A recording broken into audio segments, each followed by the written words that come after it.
네, 하나님 말씀 보도록 하겠습니다. 레위기 22장 1절부터 16절까지의 말씀입니다. 저와 여러분이 한 절씩 교독하고 마지막 절은 합독하도록 하겠습니다. 교독합니다. 여호와께서 모세에게 말씀하여 이르시되 아론과 그의 아들들에게 말하여 그들로 이스라엘 자손이 내게 드리는 그 성물에 대하여 스스로 구별하여 내 성호를 욕되게 함이 없게 하라. 나는 여호와이니라. 그들에게 이르라. 누구든지 내 자손 중에 대대로 그의 몸이 부정하면서도 이스라엘 자손이 구별하여 여호와께 드리는 성물에 가까이 하는 자는 내 앞에서 끊어지리라. 나는 여호와이니라. 아론의 자손 중 나병 환자나 유출병자는 그가 정결하기 전에는 그 성물을 먹지 말 것이요 시체의 부정에 접촉된 자나 설정한 자나 무릇 사람을 부정하게 하는 벌레에 접촉된 모든 사람과 무슨 부정이든지 사람을 더럽힐 만한 것에 것에게 접촉된 자 곧 이런 것에 접촉된 자는 저녁까지 부정하니 그의 몸을 물로 씻지 아니하면 그 성물을 먹지 못할지며 해질 때야 정하리니 그 후에야 그 성물을 먹을 것이니라. 이는 자기의 음식이 됨이니라. 시체나 찢겨 죽은 짐승을 먹음으로 자기를 더럽히지 말라. 나는 여호와이니라. 그들은 내 명령을 지킬 것이니라. 그것을 속되게 하면 그로 말미암아 죄를 짓고 그 가운데서 죽을까 하노라. 나는 그들을 거룩하게 하는 여호와이니라. 일반인은 성물을 먹지 못할 것이며 제사장이나 객이나 품꾼도 다 성물을 먹지 못할 것이니라. 그러나 제사장이 그의 돈으로 어떤 사람을 샀으면 그는 그것을 먹을 것이며 그의 집에서 출생한 자도 그렇게 하여 그들이 제사장의 음식을 먹을 것이며 제사장의 딸이 일반인에게 출가하였으며 거제의 성물을 먹지 못하되 만일 그가 과부가 되든지 이혼을 당하든지 자식이 없이 그의 친정에 들어와서 젊었을 때와 같으면 그는 그의 아버지의 몫의 음식을 먹을 것이나 일반인은 먹지 못할 것이니라. 만일 누가 부지 중에 성물을 먹으면 그 성물에 그것의 5분의 1을 더하여 제사장에게 줄지니라. 이스라엘 자손이 여호와께 드리는 성물은 그들을 속되게 하지 말지니 그들이 성물을 먹으면 그 죄로 인하여 형벌을 받게 할 것이니라. 나는 그 음식을 거룩하게 하는 여호와이니라. 아멘. 네, 우리 주변에 있는 분들에게 이렇게 한번 인사하도록 하겠습니다. 당신의 얼굴을 볼 때마다 감격이 있습니다. 네, 우리 감격과 기쁨이 얼굴로부터 흘러나오는 교회 되기를 소망합니다. 우리가 물론 예배는 하나님께 하는 것이고 제일 순위는 예배 1순위는 하나님입니다. 그러나 함께 예배하는 성도들과의 교제도 너무나 중요한 개념을 여러분 이해하시면서 오늘 말씀을 통해 또 은혜를 함께 누리시는 귀한 교회 되기를 주님의 이름으로 축원합니다. 네, 오늘은 레위기 22장 1절부터 16절까지의 말씀을 가지고 먹을 자격이라는 제목으로 하나님 말씀 증거하도록 하겠습니다. 가장 서러운 게 뭐냐? 먹을 거 갖고 차별하는 겁니다. 그죠? 먹을 거 갖고 차별하는 이것이 참 우리 인류 사회에서 문화 가운데서 이 차별이 있을 경우에 굉장히 큰 상처와 아픔을 주기도 합니다. 그래서 보통 보면은 이 그 도시락 예전에 우리 형이라는 영화인가요? 거기 보면은 이제 형하고 동생하고 도시락을 싸줄 때 도시락의 내용이 다릅니다. 그래서 이제 처음에는 엄마가 숨긴다고 계란 후라이를 위에만 똑같이 놓다가 동생이 확 뒤집어 보니까 형 도시락에는 계란 하나 더 있어요.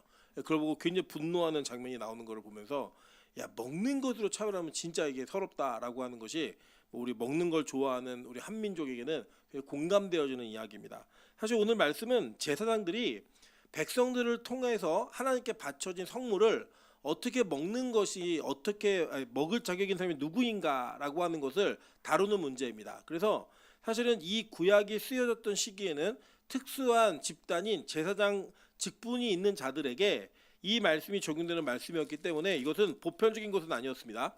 그러나 오늘 이 시대에는 저와 여러분이 누구죠? 제사장이에요. 이 제사장이라고 하는 직분이 구약 때에는 아주 제한적으로 아론과 그의 자손, 고앗 자손들만 제사장으로 선택받았다고요. 그런데 이것이 신약으로 넘어와서 예수 그리스도로 말미암아 제사장의 직분은 어떤 특수한 계층이나 가문에게 종속되어진 것이 아니라 예수 믿는 모든 자들이 다 뭐예요? 제사장이에요. 예, 우리 모두가 다 제사장이라고요. 그래서 사실은 이 말씀은 오히려 신약의 예수 그리스도를 믿는 믿음으로 말미암아 우리에게 확장적으로 적용되는 말씀입니다. 나랑 무관한 말씀이 아니라 유관한 말씀이라는 거예요. 그러면 여기에 나오는 이 말씀을 어떻게 이해할 것인가, 그리고 또 어떻게 받아들일 건가는 문자적으로 그대로 받아들이는 건 아닙니다. 왜냐? 여러분 보시면 여기 뭐라고 말했냐면 중간에 한번 보시면 5절쯤에 이렇게 얘기합니다. 무릇 사람을 부정하게 하는 벌레에 접촉된 모든 사람과 이렇게 얘기했어요. 그죠? 자, 구약 시대는 부정한 벌레가 있었어요, 없었어요? 예?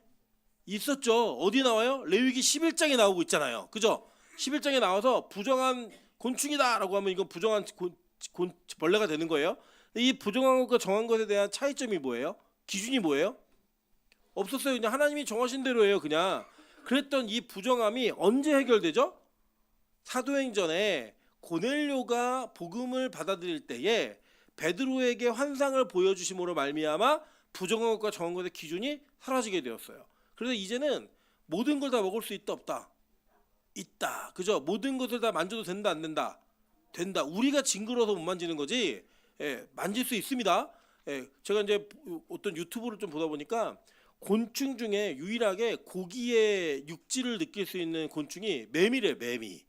그 매미를 구워 먹으면 매미의 그 근육이 곤충 중에서는 근육이 다 없는데 매미는 일부분의 근육이 있답니다. 그래서 얘 씹으면 고기와 같은 육질을 느낄 수 있다라고 하는 이 유튜브를 보았습니다. 근데 우리 매미 잘 먹어요, 안 먹어요? 예, 뭐 매미 먹었다 그러면 이렇게 희한하게 보고 이러잖아요. 근데 매미 먹어도 돼요, 안 돼요? 돼요. 상관없습니다. 개고기 먹을 수 있어요, 없어요? 예, 예, 없어요? 왜 없죠? 예, 있어요. 예, 좋아하시는 분이 또 있다고 막 이렇게 강변하시는데 다 됩니다. 예, 뭐 우리가 먹고 안 먹고 이런 거는 사실은 성경적으로 이건 된다 안 된다라고 얘기할 수 있는 건 아니에요. 그래서 이 레위기에 있는 거는 모든 명령은 문자적으로 지키는 명령이 아닙니다. 그 안에 있는 상징적인 의미를 이해해서 그래서 우리에게 적용하는 것들로 나아가야 된다는 거예요. 그런 차원에서 오늘의 이 22장에 성물을 먹을 수 있는 규례, 즉 먹을 자격이 있는 자들과 그 먹는 것이 도대체 무엇이었고 그것이 우리에게는 오늘날 어떻게 적용되는가를 오늘 말씀을 통해 한번 확인해 보도록 하겠습니다. 자, 먼저 이 앞부분에 1절부터 이 10절까지의 내용은 뭐냐? 9절까지의 내용은 뭐냐면 9절까지의 내용은 이 부정한 제사장들은 먹지 말라는 거예요. 부정한 제사장들은. 그래서 이제 부정하게 되는 제사장들은 어떻게 부정하게 되었는가? 이게 질병으로는 크게 두 가지를 이야기하고 있습니다. 뭐냐면 나병 환자와 유출병 환자예요. 여러분 이 나병 환자와 유출병 환자에 대한 규례는 이미 우리가 레위기에서 살펴보았습니다. 실제로 레위기 13, 14장 그리고 15장이 13, 14장은 이 나병에 대한 이야기를 하고 있고요. 또 15장은 유출병에 대한 이야기를 하고 있어요. 그럼 나병은 어떤 병이었죠? 옛날 거는 이제 이게 그 완전 나병 환자 그러면은 마치 문둥병처럼 이해하시는데 이 한센병 우리가 이해하고 있는 문둥병은 고대 사회는 없었던 병입니다. 이게 만들어진 병이에요. 그래서 지금으로는 우리가 그 문화적인 내용 갖고 적용을 시키면 안 되고 그냥 피부병이라고 보시면 됩니다. 반면에 유출병은 어떤 병이었죠? 몸으로부터 체액이나 피가 흘러나오는 병을 유출병이라고 얘기합니다. 그래서 이 두 가지의 병은 그 자신을 부정한 자로 여길 수 있다라고 성경은 분명히 정해놓고 있어요. 그 규례를. 이 사람들은 뭘 먹지 말래요? 성물을 먹지 말라라고 이야기한 겁니다. 한번 내용 한번 살펴보도록 할게요. 물론 제가 이제 그 간지에 표로 넣어놨기 때문에 표를 쭉 보시면 글로 읽을 때 이해가 잘 안 되시는 게 표를 보면 딱 그 정리가 되는 내용들이 있어요. 첫 부분에 두 부분만 보시면 돼요. 나병 환자와 유출병 환자는 정결하게 된 후에 먹을 수 있다라고 얘기했습니다. 그러니까 아예 못 먹어 이거 아니고요. 정결하게 되면 먹을 수 있다라고 얘기한 거예요. 자, 그런데 이 정결하게 되는 것이 그 부정하게 되는 것과 정결하게 되는 것의 그 내용들을 좀 우리가 말씀을 좀 깊게 볼 필요가 있습니다. 왜냐하면 부정함으로부터 정결하게 되는 방식을 성경은 규정해 놓았기 때문이에요. 특별한 방법으로 한번 볼게요. 먼저 부정함이 결정되는 방식이었습니다. 레위기 13장 2절부터 3절, 45절부터 46절입니다. 만일 사람이 그의 피부에 무엇이 돋거나 뾰루지가 나거나 색점이 생겨서 그의 피부에 나병 같은 것이 생기거든 그를 곧 제사장 아론에게나 그의 아들 중 한 제사장에게로 데리고 갈 것이요 제사장은 그 피부의 병을 진찰할지니 그 환부의 털이 휘어졌고 환부가 피부보다 우묵하여졌으면 이는 나병의 환부라 제사장이 그를 진찰하여 그를 부정하다 할 것이요 라고 얘기했어요. 그러니까 이 모든 피부병이 다 부정한 게 아니라 반드시 검증을 받으라는 거예요. 누구에게? 제사장에게 검증을 받으라고 얘기합니다. 그러니까 판단의 주체가 누구예요? 제사장이었다라는 거예요. 이 제사장이 부정하다 부정하지 않다를 결정하는 거였습니다. 그래서 여러분 이게 중요한 게 뭐냐면 물론 우리 모두가 제사장이지만 우리 모두의 제사장의 대표인 대제사장은 누구예요? 예수님이었죠. 그러니까 예수님의 이 개념으로 볼 때 이 땅의 윤리와 도덕과 법률로서 우리는 죄가 있느냐 없느냐 이거 갖고 자꾸 판단합니다. 요 근래에도 뭐 재판이 중요한 재판들이 있죠. 뭐 내란이다 아니다 막 여러 가지 결정들이 있는데 최근에 이제 판결들이 그래도 좀 올바른 방향으로 나고 있는 것 같아요. 그 판결들을 좀 보면서 우리는 사회법정에서 그러니까 무죄를 받으면 죄가 없다라고 얘기해요. 근데 실제로 그런 경우가 많거든요. 정황상으로는 죄인이 맞아요. 근데 증거가 불충분해서 무죄가 되는 사람들 많이 있습니다. 오죽 억울하면 범죄자가 뭐라고 얘기해요. 유전무죄, 무전유죄 얘기하는 그런 사회의 시스템을 가지고 우리가 죄인과 죄인이 아닌 것을 구분할 수 없다는 거예요. 성경은 우리에게 뭘 얘기하고 있냐면 대제사장, 즉 예수 그리스도의 기준에 맞추어서 우리가 부정한 자인가 부정하지 않은 자인가가 결정된다라고 얘기하고 있는 겁니다. 그러니까 여러분 이 땅에서 사회적으로 내가 완벽하고 윤리도덕적으로 흠이 없다고 해서 죄인이 아닌 게 아니라고요. 우리가 죄인이다라고 하는 그 개념은 어디로부터 결정되는 거예요? 하늘나라의 기준, 즉 예수 그리스도가 이 문제를 결정하는 것이고 그 예수 그리스도의 대제사장의 계열을 따른 그의 자녀 제사장들은 성경의 기준으로 누군가 죄인인지 아닌지를 판단해야 된다고 얘기하고 있는 겁니다. 여러분 그래서요 교회가 세상을 바라보는 기준은 달라야 해요. 교회가 나를 바라보는 기준도 달라야 합니다. 우리 자신은 자신을 과대평가하고 누구보다 더 우월한 사람으로 여기는 것을 즐겨합니다. 그래서 나보다 못한 자들이나 내가 뛰어난 부분을 상대와 비교하여서 내가 더 괜찮은 사람이라고 얘기하는 걸 우리는 너무나 기뻐하고 즐거워합니다. 그런데 우리는 성경을 통해 우리가 어떤 존재인지를 정확히 인식해야 된다는 겁니다. 여러분 저는 확신합니다. 성경을 통해 보면요 우리 중에 죄인 아닌 사람이 아무도 없고요 부정하지 않은 자가 아무도 없다라는 거예요. 그러니까 우리 모두는 다 어떤 자들이에요? 나병이 걸린 부정한 자들이라고 성경은 선언하고 있는 것입니다. 보세요. 나병한 자는 어떻게 살아야 되는가? 45절과 46절입니다. 나병한 자는 옷을 찢고 머리를 풀며 윗입술을 가리고 외치기를 부정하다 부정하다 할 것이요 병 있는 날 동안은 늘 부정할 것이라. 그가 부정한즉 혼자 살되 진영 밖으로 살지니라 라고 얘기했어요. 그러니까 이 병에 대한 옮김, 전염에 대한 것들을 분리시키는 이런 의학적인 개념도 있었지만 죄에 대한 분리가 성경은 더 먼저였다라는 거예요. 그 부정한 자를 만지면 또 어떻게 돼요? 다 부정하게 되잖아요. 그래서 부정한 자를 공동체를 지키기 위해 공동체의 건강성을 위하여 분리시켜서 그의 부정함을 스스로 고백하게 하라라고 이야기했습니다. 그 죄를 드러내고 그 부정함을 공개적으로 선언함으로 말미암아 공동체의 건강을 계속 유지해 가는 거예요. 자, 그런데 이 부정함이 계속된다? 그럼 이거 완전히 낙인이죠. 주운 것이란 말이에요. 성경은요 이 낙인으로부터 자유할 수 있는 정결함의 문제를 이야기했단 말입니다. 한번 볼게요. 레위기 14장 4절부터 10절입니다.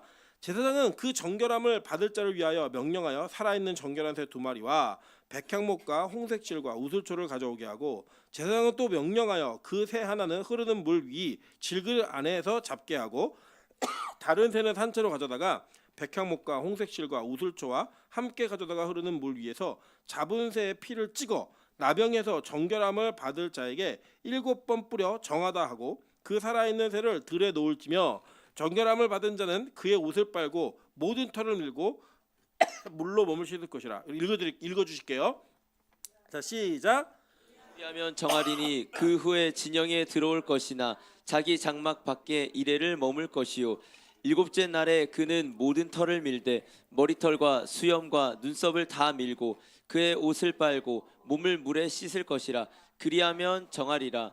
8째 날에 그는 흠없는 어린 순양 2마리와 1년 된 흠없는 어린 암양 1마리와 또 고운 가루 10분의 3 에바와 기름 섞은 소재물과 기름 한 록을 취할 것이요. 자 여러분 이제 기억 안 나시겠지만 이게 14장을 배우실 때에 15장까지도 마찬가지예요. 이 나병이나 유출병을 정결하게 하는 방식은 2가지의 방식이 있었습니다. 1차 정결과 2차 정결이 있었는데 1차 정결은 제사장에 가서 확인하는 거예요. 내 몸이 다 나았다 싶으면 확인해서 제사장이 너는 깨끗해 라고 얘기하면 그것으로 그냥 깨끗해지는 게 아니라 거기에 따른 제사를 드리는데 비둘기 2마리, 그러니까 이게 그 정결한 새 2마리라고 하는 건 비둘기도 되고 닭도 될 수 있는데 날려보내는 게 있어요. 그래서 비둘기라고 보통은 다 여깁니다. 그래서 다른 성경들에는 비둘기라고 얘기하는데 비둘기 2마리를 가져다가 한 마리는 죽여요. 그리고 한 마리는 그 죽인 새의 피를 묻혀가지고 날려보냅니다. 근데 거기에 사용되는 물건들을 보니까 백향목, 홍색실, 우슬초 이런 모든 것들이 뭐랑 비슷하대요? 유월절과 연결되어 있고 성막과 연결되어 있는 것들을 여러분 보실 수 있죠. 여러분 레위기를 아시길 전에는 출애굽기 창세기를 알아야 이 내용이 쉽게 이해가 되시는 거예요. 그러니까 그렇게 이 정결함에 대한 이야기를 했고, 보시면 일곱째 날까지가 완성인데 그때 일곱째 날에 뭐 하래요? 모든 털을 다 밀으래요.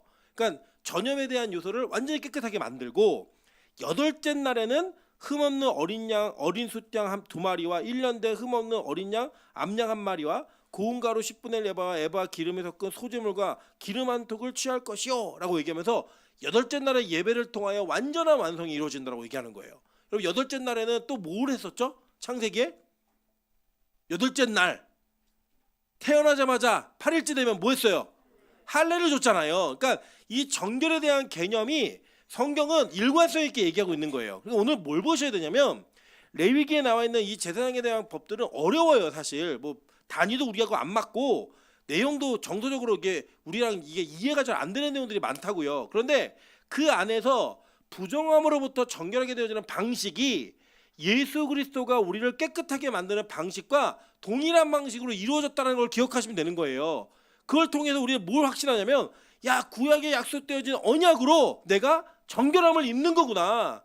이게 여러분 안에 믿어지면 바로 구약에 나타난 예수 그리스도가 여러분에게 복음으로 나타나게 되는 겁니다. 여러분, 이 8일째 되는 날, 이 할례랑 이어지는 이것이 뭐랑 연결이 되었어요? 예수 그리스도의 부활과 연결되었잖아요.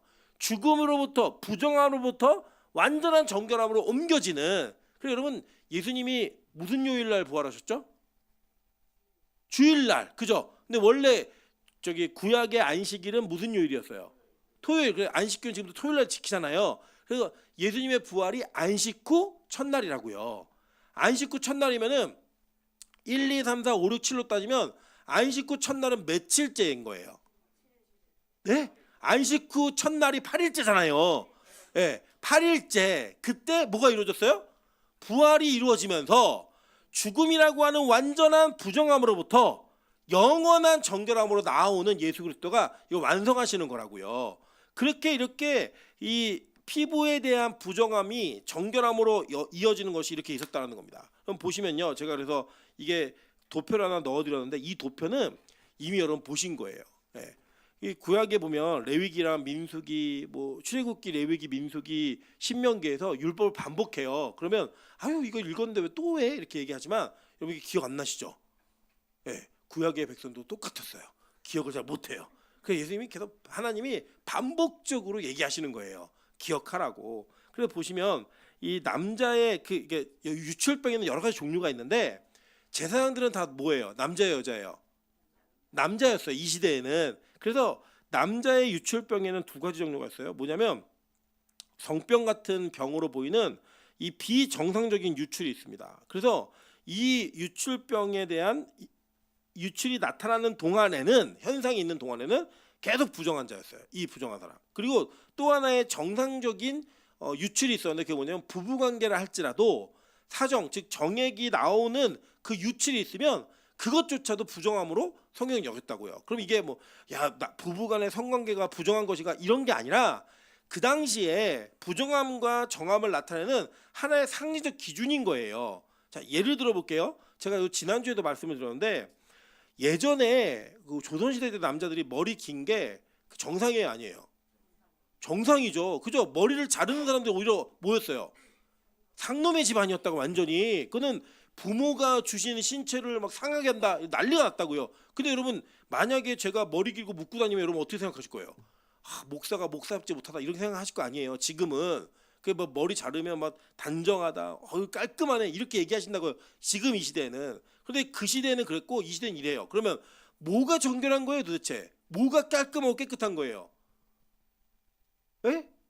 없어요. 시대에 따라 달라요. 그러니까 시대를 역행하는 사람이 있고 시대를 먼저 가는 사람이 있는 거예요. 저도 아직도 기억나는 게, 제가 대학교 다닐 때 저는 잠실에서부터 그 낙성대까지 이렇게 매일 그러니까 출퇴근 아니라 등교를 했거든요. 등하교를 했는데, 제가 슬리퍼를 신고 추리닝을 입고 학교를 갔습니다. 그랬더니 교수님이, 너 기숙사 산다고 옷을 이렇게 입고 다니면 돼? 이렇게 얘기한 거예요. 저는 기숙사 살아본 적이 없어요. 그때는 추리닝을 입고 슬리퍼를 신고 다니는 게 집에서 집 앞에 나간다고 할 때만 가는 복장이었다고요. 근데 지금은 그래요, 안 그래요? 제가 보니까요, 막 전철 같은 데 타거나 버스에 타시는 어르신들 중에요, 등산복을 입고 평소에 다니는 분이 계세요. 우리 건물에도 뭐 골프 옷을 입고 막 다니는 분들 계시거든요. 그러니까 뭐가 부정하다, 정결하다, 단정하다 이런 개념은 문화적 개념이지 그 자체가 영원히 부정하지 않고 영원히 정결하고 이런 개념 없어요. 그러니까 이거를 그 당시에 문화의 눈으로 보시면서 거기에 담겨진 의미를 좀 보시라는 거예요. 자, 그러면 그 당시에는 남자의 부정함은 성병으로 보여지는 유출과 성병이 아니더라도 이 정액이 남자의 몸 밖으로 나오게 되면 그게 부정한 기간이었다고요. 그래서 이것이 정결하게 되어지는 것은 아까 얘기했듯이 예배를 드리는데 속죄제, 속건제, 번제, 소제 다 드려요. 예배를 다 드립니다. 화목제를 제외한 모든 제도 다 드리고요. 또 특별하게 하는 게 뭐냐면 반드시 몸과 옷을 물로 씻는 거였어요. 그러니까 물이라는 요소가 빠지지를 않아요. 물로 씻는 게 아까도 봤죠. 흐르는 물 위에서 비둘기를 죽이고 그 피를 살아있는 비둘기에 발라갖고 날려보냈죠. 예, 그런 개념으로 흐르는 물이 빠지지 않더라는 겁니다. 자, 보세요. 레위기 15장 15절부터 18절입니다. 제사장은 그 한 마리는 속죄제로 다른 한 마리는 번제로 드려 그의 유출병으로 말미암아 여호와 앞에 속죄할지니라. 설정한 자는 전신을 물로 씻을 것이며 저녁까지 부정하리라. 정수가 묻은 모든 옷과 가죽은 물에 빨 것이며 저녁까지 부정하리라. 남녀가 동침하여 설정하였거든 둘 다 물로 몸을 씻을 것이며 저녁까지 부정하리라라고 얘기했어요. 그러니까 이게 지금식으로 막 이해하셔갖고 뭐 부부관계하면 부정하다 이렇게 얘기하시면 안 돼요. 그게 아니라고요. 이런 상징적 개념이 있었던 거예요. 그래서 볼게요. 레위기 15장 13절부터 15절 한번 읽어보겠습니다. 시작. 유출병이 있는 자는 그의 유출이 깨끗해지거든 그가 정결하게 되기 위하여 이레를 센 후에 옷을 빨고 흐르는 물에 그의 몸을 씻을 것이라. 그러면 그가 정하리니 여덟째 날에 산 비둘기 2마리나 집 비둘기 새끼 2마리를 자기를 위하여 가져다가 회막 문 여호와 앞으로 가서 제사장에게 줄 것이요. 제사장은 그 한 마리로는 속죄제로 다른 한 마리는 번제로 드려 그의 유출병으로 말미암아 여호와 앞에서 속죄할지니라. 자, 그러니까 이렇게 속죄에 대한 개념이 있었다는 거예요. 근데 나병하고 유출병은 피부로부터 사람으로부터 있는 병인 건 맞는데 좀 개념이 달랐어요. 나병은 밖으로부터 들어오는 병이었고 이 유출병은 안으로부터 나가는 거예요. 이 나병과 유출병, 그러니까 우리가 안팎으로 다 부정한 자라는 거예요. 이게. 그래서 그 부정한 자들은 뭘 못 먹는다? 여호와의 성물을 먹지 못한다라는 겁니다. 자, 그런데 그러면 왜 도대체 비둘기라고 하는 짐승을 사용했는가? 이 내용을 우리가 한번 잠깐 살펴보도록 할게요. 먼저는 비둘기가 성경에 제일 처음 등장하는 장면이 어디냐면요. 노아의 홍수 이후에, 그러니까 온 세상의 부정함으로 인하여 세상이 심판당한 이후에 그 심판으로부터 자유하게 되어지는 게 뭐였어요? 방주로부터 나오는 거죠. 그 나오는 것에 대한 그 매개로 뭐가 쓰였습니까? 비둘기가 쓰이죠. 그죠? 비둘기가 나가서 안 돌아와가지고 그래서 이제 땅이 말랐구나 그리고 나오는 거예요. 그 나오는 개념의 그 전조현상으로 뭘 이야기했냐? 해방의 전조현상으로 비둘기라는 짐승을 사용했다는 거예요. 자, 마태복음 3장 16절 한번 읽어볼게요. 예수께서 세례를 받으시고 곧 물에서 올라오실새 하늘이 열리고 하나님의 성령이 비둘기같이 내려 자기 위에 임하심을 보더니. 자, 그래서 예수님께서 이 땅에 오셔서 세례를 받으시면서 공생애를 시작하시죠. 공생애라고 하는 개념은 어떤 개념이에요? 이제는 공적으로 나에게 주어진 사명을 감당하겠다라고 하는 선언이죠. 그 시작이 뭐로 이루어졌어요? 세례로 이루어졌다고요. 근데 그 세례를 받을 때에 하늘로부터 뭐가 내려와요? 비둘기가 내려와서 비둘기 같은 성령이 예수 그리스도에게 임했다라는 거예요. 그럼 비둘기가 히브리어로 뭐예요? 요나, 그죠? 예수님이 이 땅에 오셔서 무슨 표적을 보이신다고 얘기했어요? 요나의 표적 외에는 내가 보일 표적이 없다라고 얘기했잖아요. 그 모든 게 구약에 있었던 예언과 구약에 있었던 모든 사역이 예수 그리스도에게 성취되는 걸 보여주고 있는 거라고요. 그 비둘기로 인하여 이제 이 부정한 세상에 온전한 세상으로 정결하게 되는 것을 선언하는 사역을 예수님의 공생을 통해 시작하시는 거예요. 그래서 이 비둘기를 통해 제사를 드리고 그 비둘기로 말미암아 정결해지는 것들을 이루어가는 겁니다. 자, 그러니까 보세요. 지금 이 레위기 22장에는 못 먹는 자들에 대한 이야기를 쭉 하고 있어요. 근데 그 못 먹는 자들이 나병과 유출병으로부터 정결하게 되는 방식이 뭐였어요? 비둘기를 통한 제사, 그죠? 그리고 그 비둘기를 통해 이루어지는 제사로 그들의 정결함이 확인되었을 때 그들은 다시 성물을 먹을 수 있는 먹을 자격이 부여가 되는 거였습니다. 즉 예수로 말미암아 정결하게 되어지는 자들이 무엇을 먹게 될 것인가를 보면 되는 거예요. 성경 우리 그걸 일관성 있게 그림으로 보여주면서 설명하는 겁니다. 그러니까 이게 뭐냐면 그림 그렸다가 아니라 이미지 언어라고. 이미지 언어. 그 언어를 통하여 우리가 구약의 내용을 이해하고 받아들일 수 있게 만들어주는 거예요. 자, 계속 한번 볼게요. 자, 레위기 11장 31절부터 33절입니다. 이게 무슨 내용이냐면 그러니까 곤충, 기는 것으로 말미암아 부정하게 된 걸 얘기하는 거예요. 자, 모든 기는 것 중 이것들은 내게 부정하니 그 주검을 만지는 모든 자는 저녁까지 부정할 것이며 이런 것 중 어느 것에 주검이 나무 그릇에든지 의복에든지 가죽에든지 자루에든지 무엇에 쓰는 그릇에든지 떨어지면 부정하여지리니 어디에 담그래요? 물에 담그라. 저녁까지 부정하다가 정할 것이요 그것 중 어느 것이 어느 질그릇에 떨어지면 그 속에 있는 것은 다 부정하여지나니 너는 그 그릇을 깨뜨리라 라고 얘기했습니다. 자, 그러니까 이 기는 짐승 중에 부정한 것이 곤충이 딱 닿으면 어떻게 하라는 거예요? 물에 담가서 깨끗하게 하고 그릇에 떨어지면 그 질그릇을 깨뜨리라고 얘기한 거예요. 네. 자, 이 부정한 곤충이 뭔지는 이제 레위기 11장에 있는데 그건 지금도 유효한 게 아니니까 그건 넘어가세요. 중요한 건 뭐냐면 무언가로 인해서 내 몸에 기어가는 것이 부정하게 된 거예요. 내가 그것으로 인하여. 그때에 정결하게 된 방식이 뭐였어요? 물로 일단 씻으라는 거예요. 그것을. 그리고 그 물로 씻음으로 말미암아 그 부정함을 정결하게 만드는 시간을 보내면서 저녁이 되면 이것이 해제가 된다라고 얘기한 겁니다. 자, 그런데 물에 닿아도 그러니까 어딘가에 떨어져도 부정하게 되지 않는 경우가 있었어요. 한번 볼게요. 자, 36절입니다. 샘물이나 물이 고인 웅덩이는 부정하여지지 아니하되 그 죽음이 닿는 것은 모두 부정하여질 것이요라고 얘기했습니다. 자, 그러니까 뭐예요? 죽음으로 인해 닿는 거. 예를 들어 이제 곤충 뭘 얘기할까요? 뭐 예를 들어 파리가 수명이 다 돼서 죽었어요. 근데 파리가 죽어갖고 내가 먹는 그릇에 떨어졌어요. 그러면 이거는 어떻게 된 거예요? 부정하게 된 거라고요. 이건 이 내가 이제 어디 의복에 떨어졌어요. 가죽에 떨어졌어요. 그리고 부정하게 된 거예요. 이게 그럼 이거 어떻게 돼? 이거는 물에다가 빠는 거예요. 근데 예를 들어서 이게 그 샘물이나 물에 웅덩이가 있는데 거기에 그게 빠진 거예요. 그럼 어떻게 되는 거예요? 샘물이 더러워진다고 36절에 뭐라고 얘기했어요? 샘물이나 물이 고인 웅덩이는 부정하여지지 아니하되라고 얘기했잖아요. 왜요? 샘물이나 고인 웅덩이는 뭘로 쓰냐면 식수로 쓰는 경우가 많은 거예요. 그러니까 여기는 뭐냐? 샘물은 여러분 이게 샘물이나 우물 같은 경우는 우리는 지금 시골에 있는 우물을 기억하시는데 이스라엘의 우물은 어떤 개념으로 이해하시면 되냐면 지하수예요. 지하수. 밑으로 내려가서 퍼 올라와야 되는. 그리고 여러분 그 리브가가 낙타를 먹이잖아요. 먹일 때 막 샘물 이렇게 떠오를 때 그때 리브가 여리여리한 여자가 아니에요. 아까도 우리 유은 사모가 이게 탁 뒤로 보더니 꽃 하나가 이렇게 그 떨어져 있으니까 이거 옮길까 그러더니 화분을 들고 막 가는 거예요. 막 그냥 리브가예요. 예. 이런 여자가 리브가인 겁니다. 예. 그렇게 막 갔다가 막 물 먹이고 막 이런 여자였다고요. 그러니까 이게 뭐냐면 지금 이 샘물이라고 하는 거 흐르는 물이라고. 흐르는 물. 이 흐르는 물에 닿는 거는 어떻게 되는 거예요? 오히려 물이 부정해지는 게 아니라 그 부정함이 씻겨 내려가는 거라고요. 자, 그래서 아까 비둘기를 잡아서 뭐에서 죽이래요? 흐르는 물에서 죽이라는 거예요. 자, 요것에 잘 안착해 보세요. 자, 이거 보시면 지금 홍수가 있을 때 홍수의 물은 흘렀을까 안 흘렀을까요? 흘렀겠죠. 고인물이어도 흘렀겠죠. 그 물이. 그 흐르는 물과 그죠? 그리고 비둘기가 뭘 깨끗하게 한 거예요? 범죄한 세상을 깨끗하게 만든 거라고요. 자, 세례를 어디서 받아요? 자, 최초의 세례는 성경에서 뭐라고 해석하죠? 홍해라고 해석하죠. 홍해가 뭔데요? 바다잖아요. 바다가 무슨 물이에요?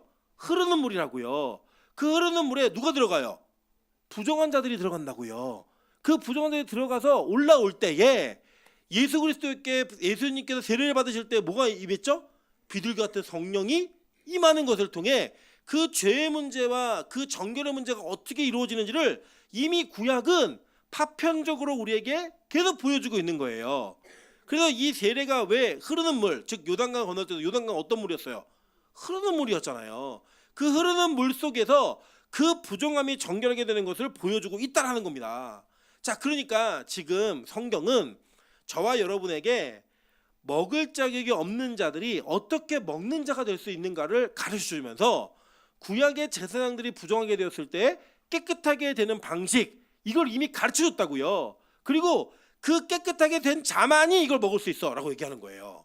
근데 우리가 이제 기억을 못 하셔서 이제 잊어버리셨잖아요. 너무 감사해요. 그래서 저는 또 할 수 있으니까. 그래서 이 레위기에 있었던 이야기들을 돌아보니까 부정하게 된 자가 깨끗하게 되려면 이러한 방식이 있었지. 거기에 사용되는 게 뭐였어요? 흐르는 물, 비둘기, 그죠? 뿌리는 피, 그죠? 홍색실, 우슬초 다 뭐예요?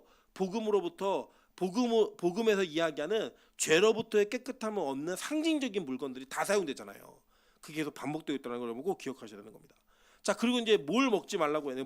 어떤 애 부정하다고 얘기했냐? 자, 8절입니다. 8절. 시체나 찢겨 죽은 짐승을 먹음으로 자기를 더럽히지 말라. 나는 여호와이니라라고 얘기했어요. 자, 출애굽기 22장 31절 한번 볼게요. 다 같이 한번 읽어보겠습니다. 시작. 너희는 내게 거룩한 사람이 될지니 들에서 짐승에게 찢긴 동물의 고기를 먹지 말고 그것을 개에게 던질지니라. 네, 제가 예전에 기억하는 게 저희 외삼촌께서 갑자기 차에서 내리시면서 일로 와봐 그러는 거예요. 그래서 제가 이제 초등학교 때인데 저희 사촌 동생들이랑 같이 막 따라갔습니다. 갔더니 삼촌이 뭘 하나 내리시는데 노루를 한 마리 내리시는 거예요. 저 그때 노루를 처음 봤습니다. 근데 이 노루가 죽은 노루예요. 죽은 노루. 삼촌이 이거 어디서 샀어요? 그랬더니 차로 쳤대요. 네. 오다가 로드킬을 한 거예요. 근데 로드킬을 했는데 로드킬 하자마자 데리고 온 거니까 먹재요. 그래서 제가 그때 처음 노루고기를 먹어봤습니다. 원래 이거 먹으면 돼요, 안 돼요? 성경적으로. 그저 부정한 자예요. 근데 여러분 진짜 이거 먹으면 돼요, 안 돼요? 지금은 상관없어요. 전혀 상관없어요. 그러니까 여러분 드시고 싶으면 뭐 게 쳐서 이렇게 드셔도 되고 뭐 상관없는데 이제 그렇게 하면 이제 범죄가 될 수 있죠. 어쨌든 간에 이렇게 찢긴 고기, 그러니까 동물에게 찢겨 죽인 고기는 먹지 말라는 거예요. 먹지 말는데 이건 오히려 누구에게 주라는 거예요? 개에게 주라는 겁니다.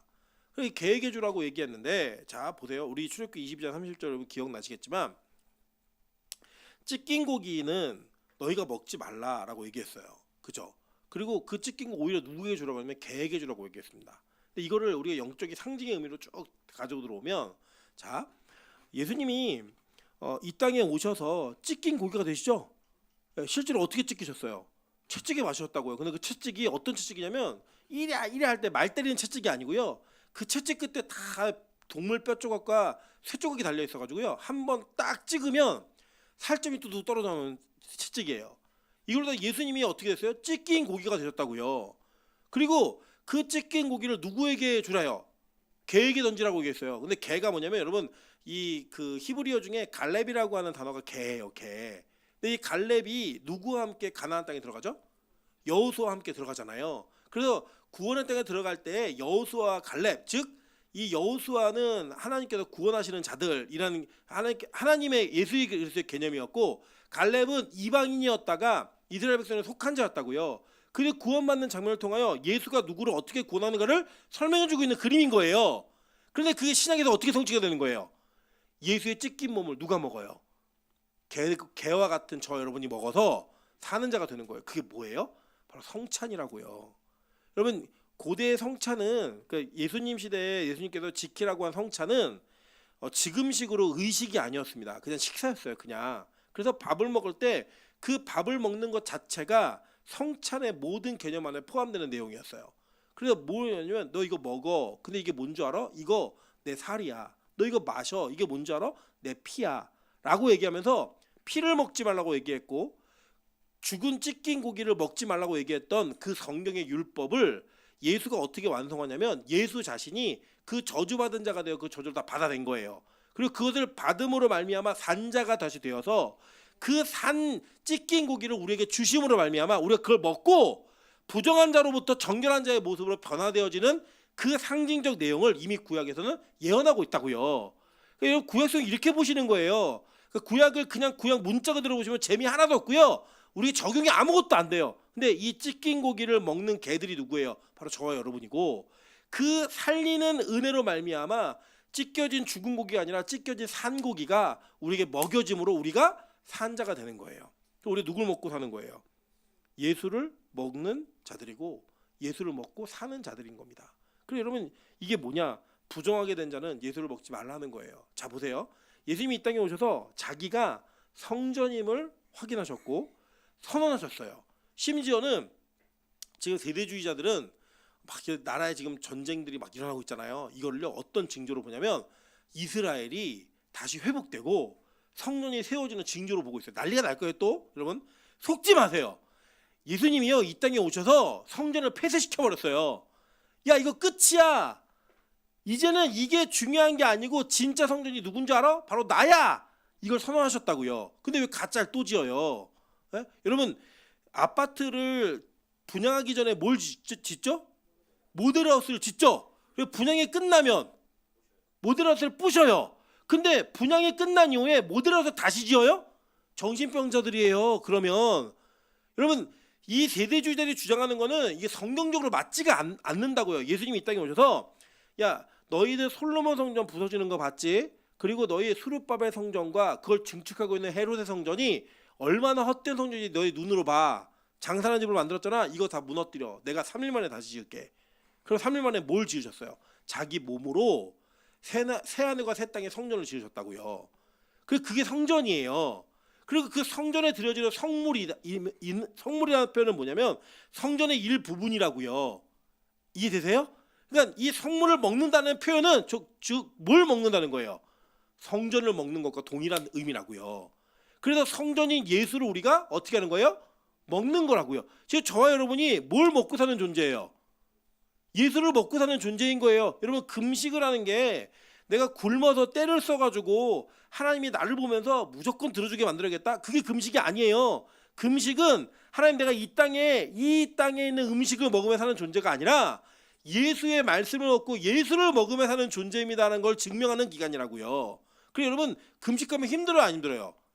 힘든 것만큼 여러분이 하나님을 먹고 사는 존재인 걸 증명하는 것을 떼는 거, 그 우리가 뭐 디톡스라고 얘기하죠. 몸에서 독소를 빼내는 것처럼 그 빼내는 힘듦이 여러분에게 있는 거예요. 맨날 여러분 치킨 먹고 사는 존재인 줄 아시잖아요. 우리가 족발 먹고 사는 존재인 줄 알았잖아요. 근데 그러다가 여러분 예수를 먹고 예수만으로 살려고 고백하니까 힘들어요, 안 힘들어요? 힘들다고요. 근데 여러분 금식이 기쁜 마음으로 진짜 예수를 고백하면 하잖아요. 그럼 안 힘들어요. 안 힘든 금식이 있어요, 진짜. 하나님께서 주시는 능력이지만 정말로 예수만을 고백하는 금식은 여러분 온전한 기쁨으로 나아갑니다. 근데 여러분 우리가 금식하면 주로 뭐 하죠? 먹방 보거나 그죠?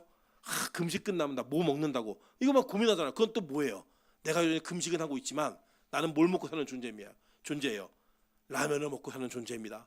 나는 치킨을 먹고 사는 존재입니다. 이걸 증명하는 거라고요. 그러니까 이런 개념으로 이 부분을 보셔야 되는 거예요. 자 보세요. 예수님이 이 땅에 오셔서 우리로 하여금 먹지 못할 부정한 자들을 먹게 하는 자로 바꾸신 거예요. 근데 그 바꾸는 방법이 구약에 있었던 부정한 자가 정결하게 되는 방식과 동일한 방식이었다고요. 자, 그래서 뭐가 쓰였냐? 물이 반드시 사용되는 거예요. 한번 볼게요.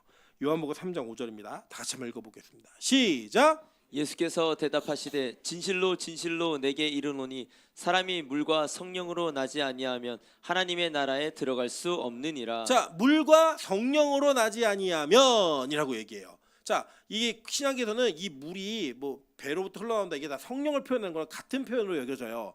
근데 이게 뭐냐면 물이라고 하는 그 매개체를 의도적으로 예수님은 사용하시는 거예요. 왜요? 구약에 흐르는 물로 인해 어떤 일이 벌어졌어요? 부정한 자가 정결하게 되는 일들이 있었잖아요. 그것처럼 우리가 거듭남은 뭐냐? 부정함으로부터 정결함으로 옮겨지는 그 모습인 거고 그 모습 속에 사용되는 게 뭐예요? 물이 사용된다는 거예요. 그리고 그 물은 즉 뭘 상징해요? 성령을 상징하는 겁니다. 자, 그러니까 성령의 기름 부으심을 받지 못한 자들, 그 성령의 세례를 받지 못한 자들은 물로 말미암아 깨끗함을 못 입은 부정한 자들인 거예요. 그들은 예수를 먹을 수 있어요, 없어요? 못 먹는 거예요. 여러분 우리가 보통 부부간에 결혼을 할 때 뭐 주례를 하거나 부부간에 어떤 화목을 다질 때 항상 사용하는 말씀이 있죠. 그 말씀에 이런 말씀이 붙어 있다는 걸 꼭 기억하셔야 됩니다. 에베소서 5장 25절부터 27절입니다. 남편들아 아내 사랑하기를 그리스도께서 교회를 사랑하시고 그 교회를 위하여 자신을 주신 같이 하라. 이는 곧 물로 씻어 말씀으로 깨끗하게 하사 거룩하게 하시고 자기 앞에 영광스러운 교회로 세우사 티나 주름 잡힌 것이나 이런 것들이 없이 거룩하고 흠이 없게 하려 하심이라. 여러분 이게 부부간의 사랑과 안녕과 평안을 위해 주신 말씀이 아니라는 거 아시겠죠? 예, 이 교회와 그리스도는 비밀인데 남편이 아내 사랑하는 거를 그리스도가 교회를 사랑함처럼 하라는 거예요. 어떤 개념이냐면 그리스도가 교회를 어떻게 사랑했어요? 자기의 생명을 들여 사랑했다고요. 근데 그 생명을 들여 사랑한 내용이 뭐냐? 물로 씻어 말씀으로 깨끗하게 하사 거룩하게 하시고 자기 앞에 영광스러운 교회로 세우사 티나 주름 잡힌 것이나 이런 것들이 없이 거룩하고 흠이 없게 하심이라 하는 목적이 있는 것만큼 아내를 사랑하라는 거예요. 그러니까 여러분, 남편에게 복종하는 게 힘들어요? 남편들이 아내를 사랑하는 게 힘들어요? 복종하는 게 더 힘드세요? 목숨 바쳐 사랑하는 게 훨씬 힘듭니다. 제가 해보니까요, 목숨 바쳐 사랑하는 게 복종하는 것보다 훨씬 힘들어요, 진짜. 여러분, 성경은요 이걸 얘기해서 남편과 아내 사이에 우열을 가리고 누가 더 위에 있냐 아래에 있냐 이걸 얘기하는 게 아니라고요.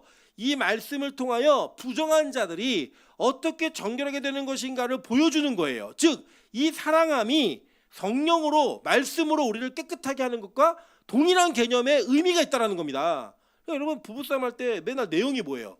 네 나한테 좀 잘해, 내 마음 안 상하게, 나 섭섭하지 않게 좀 해줘, 이 얘기 아니에요. 내용이 어떤 내용이든 간에 그 근원에 깔린 거는 저도 부부싸움 하니까 얘기하는 거예요.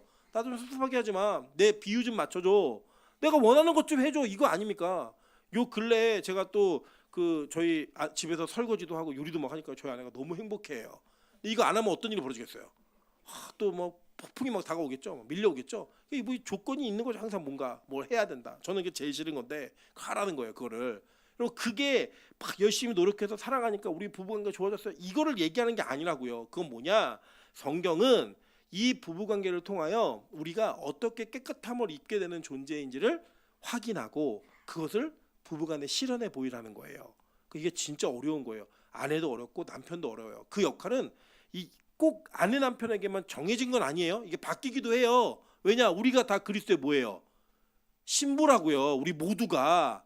그래서 그것을 통하여 성경은 우리로 하여금 정결함, 즉 부정함으로부터 깨끗함을 얻는 것을 이야기하고 있는 겁니다. 자, 계속 볼게요. 고린도전서 11장 23절부터 26절입니다. 내가 너희에게 전한 것은 주께 받은 것이니 곧 주 예수께서 잡히시던 밤에 떡을 가지다 축사하시고 떼어 이르시되 이것은 너희를 위하는 내 몸이니 이것을 행하여 나를 기념하라 하시고 식후에 또한 그와 같이 잔을 가지시고 이르시되 이 잔은 내 피로 세운 새 언약이니 이것을 행하여 마실 때마다 나를 기념하라 하셨으니 너희가 이 떡을 먹으며 이 잔을 마실 때마다 주의 죽으심을 그가 오실 때까지 전하는 것이니라 라고 얘기했어요. 자, 즉 보세요. 죄가 있는 상태에서 성찬을 하면 뭐가 된다고 그래요? 그는 그의 죄를 먹고 마시는 것이라고 얘기했죠. 똑같은 거예요, 이 개념이. 지금 레위기 22장에서는 죄 있는 부정한 제사장들이 성물을 마시면 그게 끊어지는 죄가 된다는 거예요, 여호와로부터. 그래서 자신을 정결하게 하고 깨끗하게 만드는 그 정결함을 통해서 이루어 놓고 뭘 먹으라는 거예요? 예수 그리스도를 먹고 마시라고 성경 우리에게 가르치고 있는 겁니다. 여러분, 그러면서요 여기 또 뭐가 특별한 얘기가 하나 나오냐면 보세요. 자, 10절 11절 볼게요. 일반인은 성물을 먹지 못할 것이며 제사장의 객이나 품꾼도 다 성물을 먹지 못할 것이니라. 그러나 제사장이 그의 돈으로 어떤 사람을 샀으면 그는 그것을 먹을 것이며 그의 집에서 출생한 자도 그렇게 하여 그들이 제사장의 음식을 먹을 것이며 라고 얘기했어요. 자, 그러니까 성물을 먹는데 누구는 못 먹냐면 일반인은 못 먹는데요, 제사장의 객, 손님이나 품꾼, 즉 돈을 주고 고용한 이 하인들은 못 먹는다는 거예요. 그게 누구는 먹을 수 있냐? 자, 제사장이 그의 돈을 어떤 사람을 샀으면 이건 뭐예요? 노예예요. 노예는 먹을 수 있다는 거예요. 그리고 그 집에서 출생한 모든 자는 다 먹는다는 거예요. 자, 보세요. 우리는 너 저기 손님 할래? 아니면 품꾼 할래? 노예 할래? 그럼 우리 뭘 선택하죠? 손님이나 품꾼을 선택하지 노예는 선택하지 않아요. 그죠? 우리 식으로 얘기하면 노비에 노비. 또 노비 할래? 아니면 그냥 품꾼 할래? 아니면 손님 할래? 얘기하면 우리 앞에 뒤에 두 개를 선택하지 노비를 선택하진 않는다고요. 성경으로 하면 앞에 두 개를 선택하지 뒤에 거를 선택하진 않아요. 근데 오히려 성물을 먹을 수 있는 자는 누가 먹을 수 있대요? 제사장의 노예만이 먹을 수 있다는 거예요. 그래서 여러분, 재밌는 게 뭐냐면요, 예수로 말미암아 예수에게 구속되고 속량된 모든 자들, 즉 예수님이 값으로 사내신 모든 자들이요, 예수님을 뭐라고 고백하는 줄 아세요? 자기의 주인으로 고백해요. 그러면서 자기를 뭐라고 표현하는 줄 아세요? 자기를 종이라고 표현하는데 이 헬라어로 표현하는 둘로스라는 종이라는 단어가요, 그럼 원래는 우리가 번역할 때는 종이라고 번역을 했는데 이건 원래 뭘로 번역이 되냐면 노비라고 번역되는 게 맞아요. 네. 이게 그러니까 영어로 얘기하면 서번트가 아니에요. 이게 뭐예요? 슬레이브예요. 슬레이브. 진짜 노예라고 노예. 그런데 이게 이제 남북 전쟁 그 시기를 겪고 난 이후에 우리나라에 막 선교사가 오고 영어 성경이 번역되면서 이 영어 성경에 이걸 자꾸 서번트로 번역을 했어요. 이 슬레이브란 단어가 어감이 안 좋으니까. 예를 들면 우리가 옛날에 여성들을 표현할 때 이녀나 이렇게 표현했잖아요. 조선시대 때. 근데 그게 이제 안 좋은 개념이야. 지금은 그렇게 안 하잖아요. 그런 것처럼 이 둘로스라는 단어를 번역을 할 때 영어 번역이 원래는 슬레이브라고 번역한 게 맞아요. 근데 그거를 슬레이브라는 단어가 싫어서 이거를 이제 서번트로 번역한 게 우리나라 들어올 때 종으로 들어온 거예요. 그래서 여러분 원래는 어떻게 번역해야 맞느냐? 자, 베드로전서 1장 18절부터 19절입니다. 너희가 알거니와 너희 조상이 물려준 헛된 행실에서 대속함을 받은 것은 은이나 금같이 없어질 것으로 된 것이 아니요 오직 흠없고 점없는 어린 양 같은 이 그리스도의 보배로운 피로 된 것이라. 이게 뭐예요? 대속함을 샀다는 거예요. 그래서 뭐라고 고백하나 볼게요. 로마서 1장 1절 한번 보겠습니다. 제가 간제는 못 넣었어요. 이 분량 때문에. 자, 다 같이 읽어보겠습니다. 시작. 예수 그리스도의 종 바울은 사도로 부르심을 받아 하나님의 복음을 위하여 택점함을 입었으니. 자, 이건 원래 어떻게 읽어야 되냐면요. 예수 그리스도의 노비 바울은 이렇게 읽는 게 번역하는 게 맞다고요. 그러니까 예수로 말미암아 대속함을 얻은 예수의 사람들이 자신을 예수의 뭐라고 표현했어요? 노비라고 표현했어요. 노비. 계속 볼게요. 디도서 1장 1절 보겠습니다. 시작. 하나님의 노비여 예수 그리스도의 사도인 나 바울이 사도된 것은 자기를 노비라고 표현해요. 야고보서 1장 1절입니다. 자, 시작. 하나님과 주 예수 그리스도의 노비 야고보는 이렇게 표현한다고요. 베드로전서 1장 2절. 자, 시작. 곧 하나님 아버지의 미리 하심을 따라 성령이 거룩하게 하심.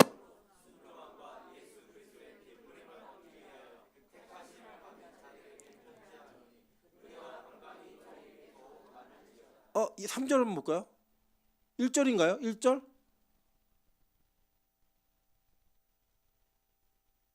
3절 1절 1절. 배전 1장 1절. 지나갈게요. 여기 지나가고 유다서 1절 볼게요. 유다서 1절. 자, 시작. 예수 그리스도의 노비요 야고보의 형제인 유다는 그죠? 자기 노비라고 표현해요. 계시록 1장 1절. 계시록 1장 1절. 자, 시작. 자, 반드시 속히 일어난 일을 그 노비들에게 보이시려고 그의 천사를 그 노비 요한에게 보내어 알게 하신 것이라 라고 얘기하면서 그들은 서슴없이 노비라는 단어를 쓴다고요. 노예라는 단어를. 여러분 그때 로마 시대가 어떤 시대예요? 로마 시대가요 여러분 아주 극소수의 로마 시민권을 가지고 있는 부유층들과 그리고 중간 상인들이 있었는데 여러분 이 나라가 더 부강해지잖아요. 그러면 역사를 보면요 이 위에 있는 상위 0.1%가 전체 부의 50% 이상을 소유하게 됩니다. 나머지는 뭘 갖죠? 나머지는 다 노비로 전락하게 돼 있어요. 이제 그런 시대가 또 온다라고 지금 얘기하고 지금 굉장히 여러 가지 논란들이 있는데 그 당시에 모두가 노비였다고. 이 노비는요 자기의 생사 여탈권을 스스로 결정할 수가 없어요. 이거 이 노비들은 다 주인에게 소유된 물건과 동일했다고요. 사고 팔았어요. 자기 마음대로 그 생사 여탈권을 지니고 있었고 노비가 반란을 일으켜서 검투사들이 다 노비였거든요. 반란을 일으켜갖고 그들을 다 이게 스파르타쿠스라고 하는 검투사가 반란을 일으켰고 되게 굉장히 큰 반란이 일어났어요. 이 노비들을 잡아다 본보기를 어떻게 했는지 아세요? 이 대로에다가 양쪽에 십자가를 2,000개 달았습니다. 2,000개를 다 죽였어요. 이유는 단 하나. 노예가 주인을 죽이면 어떻게든지 보여주는 거예요. 그런 시대에 자기를 노비라고 얘기한다? 이게 여러분 가능한 일이냐고요. 근데 그게 예수를 주로 영접한 자에게 가능했어요. 왜냐? 그들은 그 예수가 자신들에게 어떤 존재인지를 철저하게 고백을 하고 자기 자신이 그것을 고백함으로 말미암아 예수를 먹고 살 수 있는 존재가 된다는 걸 알았기 때문이에요. 여러분 그 보세요. 우리가 예수를 믿음으로 말미암아 우리의 모든 삶의 주도권과 통제권이 다 누구에게 가요? 하나님께로 가요. 근데 우리는 그게 좋아요, 싫어요? 싫단 말이에요. 내 마음대로 하고 싶고 내 멋대로 하고 싶고 내가 원하는 대로 살고 싶은 게 우리라고요. 근데 그런 자들은 뭘 못 먹어요? 성물을 먹을 수가 없다는 거예요. 오직 그 제사장에게 산바된 자들, 팔린 자들, 그들 노예들만 뭘 먹을 수 있다는 거예요? 성물을 먹고 살 수 있다는 거예요. 그래서요, 예수의 제자들이, 그리고 또 예수를 만난 자들이 자기를 예수의 노비라고 표현하는 걸 여러분 두려워하지 않는 거예요. 그것을 고백하는 것을 이상하게 여기지 않는 거예요. 저는 우리 빛과소금교회가 예수의 노비된 교회임을 선언할 수 있는 교회이길 소망합니다. 여러분, 노예는요, 노비는요, 자기의 주도권과 자기가 가지고 있는 결정권이 없어요. 주인이 시키는 대로 하는 거예요. 여러분, 주님이라는 이야기를 부르면서 내 의지와 내 욕망과 내 욕구가 살아있는 자들은요, 진짜 노비가 아닌 거예요. 주인이 야, 너 밥 먹기, 성경에 나오잖아요. 노비에게 야, 너 들어왔으면 밥 먹기 전에 저희가 밥 깔아 얘기하면, 여러분 그거를 저 밥 먹고 할게요 얘기할 수 있는 노비가 있어요? 없다는 거예요. 주인 시키는 대로 한다는 거예요. 근데 우리는 어때요? 항상 내가 원하는 대로 주님 하나님 시키죠. 예수님 이번 주에는 이 기도 제목을 들어주셔야 됩니다. 예수님 이번 달까지는요, 우리 남편을 변화시켜주지 않으면 주님 없는 걸로 내가 간주하겠습니다. 주님 제가 다음 주까지 돈이 얼마가 필요한데 이거 안 채워주시면 하나님 없는 거예요. 그냥 이런 식으로 우리는 우리가 주인이 되어서 노비 예수를 다루고 있죠. 성경은 반대로 얘기한다는 거예요. 근데 이 반대만이 뭘 먹을 수 있다는 거예요? 성물을 먹을 수 있다고 얘기하는 거예요. 마지막 부분을 얘기했어요. 먹는 거에 대한 부분을 뭘 얘기했느냐?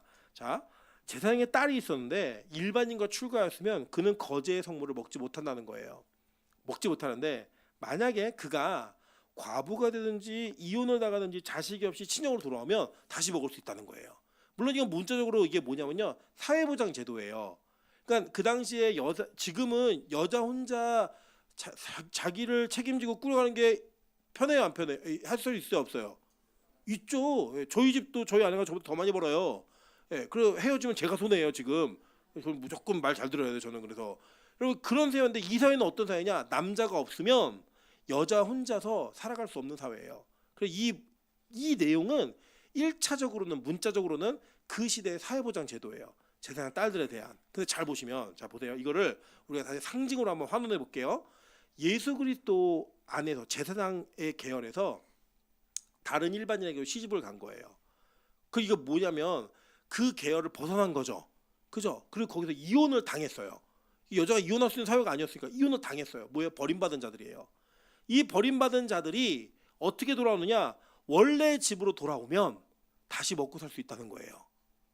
이게 뭐죠? 이스라엘을 표현할 때 하나님께서는 항상 너희는 나의 아내라고 얘기했는데, 이 아내들이 뭐 했어요? 내 자식들이라고 표현했는데 이 아내와 자식들이 뭐예요? 음행을 저질렀죠? 세상과 연애했다고요. 세상을 사랑했다고요. 그래서 세상으로 나가니까 세상으로 나간 자들은 뭐예요? 예수를 먹지 못하는 거예요. 그 예수를 먹지 못하는 자들이 세상과 이혼하고 나면, 그리고 돌아오고 나면 어떻게 된다는 거예요? 자식은 뭐예요? 자식은 나의 노후 대책이라고요. 미래라고요. 그러니까 세상에 대한 미래가 아닌 온전히 하나님을 의지하는 모습으로 돌아오면 어떤 일이 벌어지는 거예요? 다시 그 성물을 먹을 수 있다는 거예요. 여러분, 그래서요, 세상과 이혼하십시오. 근데 그 이혼할 때 철저히 망하십시오. 그래야 주님만 의지하게 되어 있습니다. 그럼 제가 보니까요, 뭔가 있으면 주님 의지하는 그거가 떨어져요. 예를 들어 여러분 통장에 돈이 하나도 없을 때와 통장에 한 10억이 있을 때 여러분의 기도의 태도가 어떨까요? 같을까요? 다를까요? 뭘 그렇게 주여 삼창하며 기도해? 뭘 그렇게 매일 예배드려? 돈 쓸 때 찾아야지. 이런 생각 우리 안 드시겠어요? 여러분 옆 사람에게 인사하겠습니다. 그래서 로또가 안 되는 겁니다. 주님이 다 하시는 거예요. 로또 되면 우리 뭐 할까봐? 도망갈까봐 다 하시는 거. 그래도 돈 안 주시는 거예요. 그래서 여러분 세상에서 철저히 망하잖아요. 망하면 누구만 바라보게 돼 있어요? 주님밖에는 다른 방법이 없습니다. 주님 붙들게 돼 있다고요. 그래서 세상에서 이혼당하는 걸 여러분 걱정하지 마세요.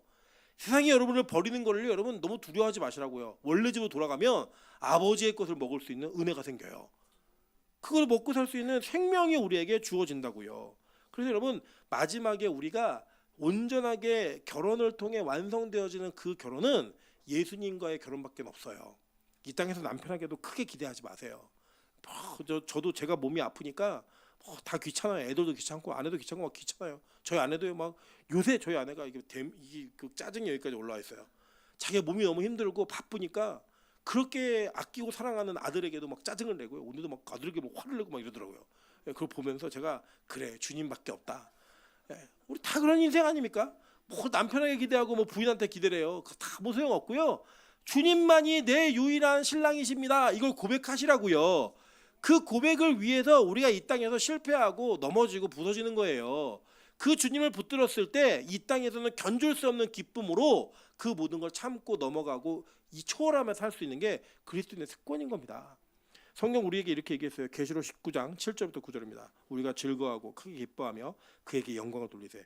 어린 양의 혼인기약이 이르렀고 그의 아내가 자신을 준비하였으므로 그에게 빛나고 깨끗한 세마포 옷을 입도록 허락하셨으니 이 세마포 옷은 성도들의 옳은 행실이로다 하더라.